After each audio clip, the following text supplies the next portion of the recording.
think I dream. I just gone. These look like someone really, a painter or artist was doing this without any solid knowledge or experience. My name is Alla Shapiro. I was one of the first medical responders after Chernobyl accident. I spent last 16 years working for the FDA to develop drugs against radiation exposure. Now I am going to review clips from Chernobyl HBO series. Okay, let's watch. In this clip, boss tells one of his subordinates that if he is not going to follow his orders, then he will be fired. And if the two of you disagree, then you don't have to work here, and you won't. You won't work anywhere ever again. I'll see to it. This clip is very realistic. Approximately 2 months after the explosion, I spent a total of about 30 days examining patients who live in the most contaminated areas in Ukraine. We were told very strictly not to tell the population that anything is wrong. Our job was to tell them that everything is good. And if we say opposite, then we will lose our jobs and we would never get them back. In this clip, a worker from the nuclear power station starts bleeding shortly after the explosion.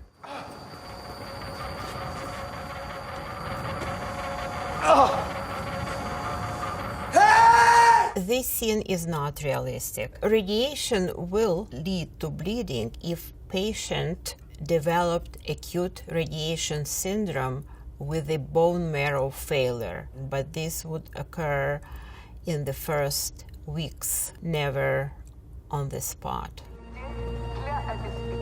In this clip, population of Pripyat is evacuated by buses.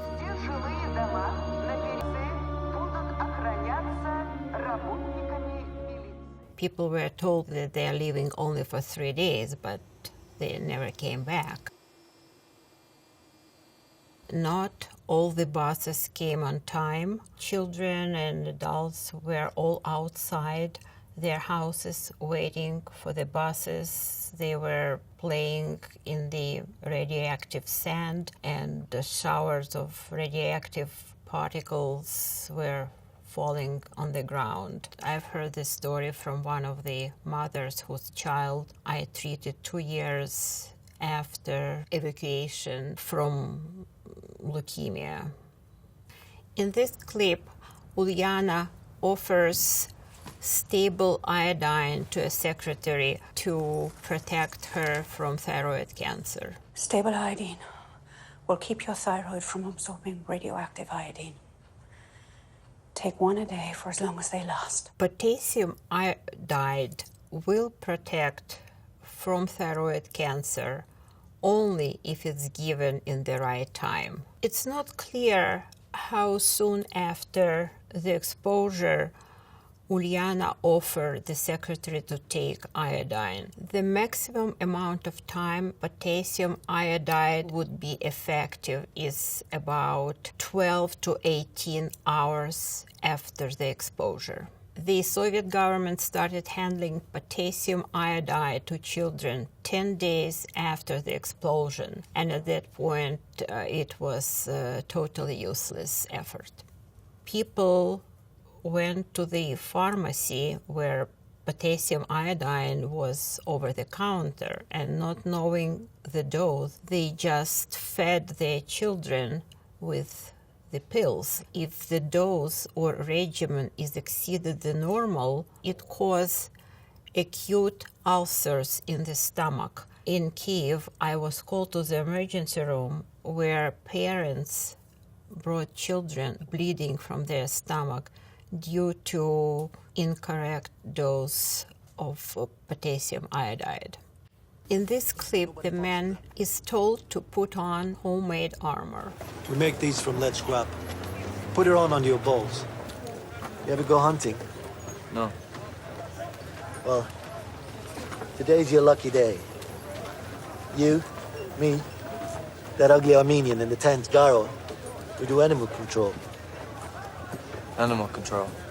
Yeah, they're radioactive, so they have to go. Lead is one of the most used metals that protect from radiation, and using this local armor would help to protect local area. Animals were highly contaminated and nobody took care of them to wash them off, so there was a fear that they will spread the radiation around. In this clip, Uliana goes to the library and tries to obtain some technical information. Yes? I need to see the following documents. They're listed as permission only.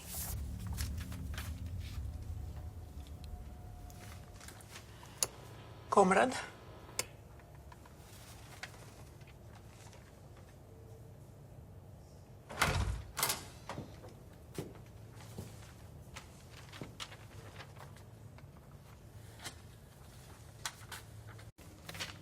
You can have that one.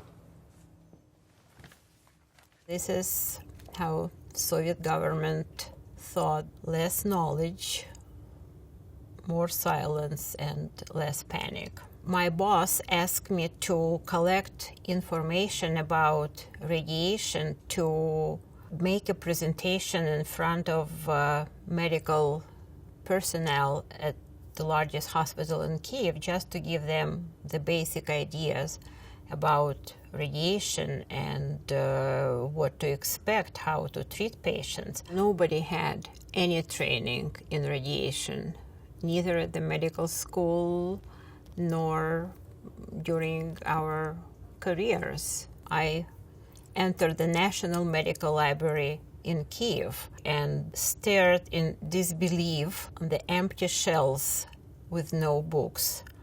I asked the librarian to provide me some books or journals about radiation, and the answer was they received an order from the above to take all the books and journals from the shelves that contain a word radiation. In this clip, a nurse warns a pregnant woman not to visit her husband.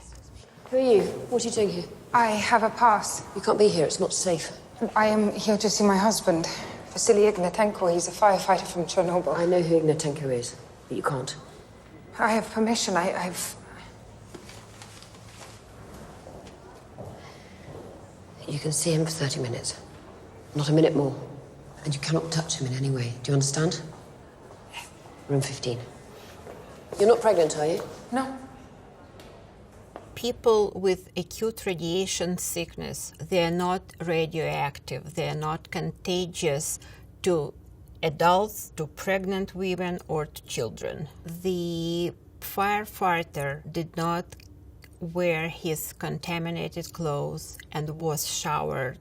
After these two, he would not be contagious or dangerous to anybody who is around him. Get out. Get out of here. Let me go. Let me go. Stop it. Stop it! You let her in that room, inside the plastic, touching him. These false beliefs had a very dangerous outcome. Many children were evacuated to Moscow, and many families in Moscow who were offered to host these children, they rejected because they claim that these children are contaminated, or they call them dirty and they don't want them in their household. In this clip, Ludmila comforts her dying, severely burned husband. Hey. It's nighttime now. I think I dream. It's just gone.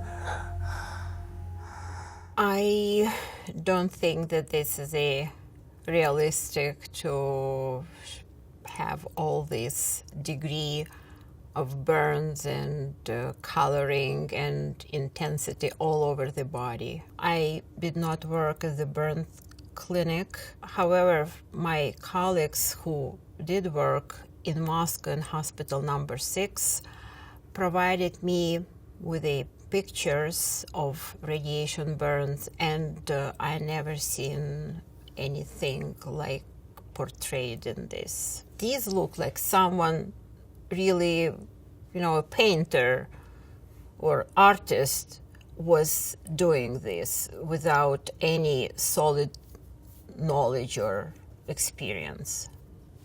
In this clip, Uliana explains what happened to Ludmila and her baby. Do you know the name Vasily Ignatenko? No. He was a fireman. He died 2 weeks after the accident. I've been looking in on his widow. She gave birth. A girl. The baby lived for 4 hours. They said the radiation would have killed the mother, but the baby absorbed it instead. We live in a country where children have to die to save their mothers. Someone has to start telling the truth. It's a medical fiction that fetus can absorb radiation. There is no science behind it. It's not like my opinion. I would say there is no science behind saying very inaccurate thing that fetus would absorb the radiation and die, but protect his mother. But viewers who were watching this clip, they believed. My colleagues called me asking if this is true, because it was so not convincing, but it was there. It was emotional and dramatic, and that's what people felt. It was ironic to me that next statement that came from Uliana was, we need to tell the truth. This is a postscript to the series.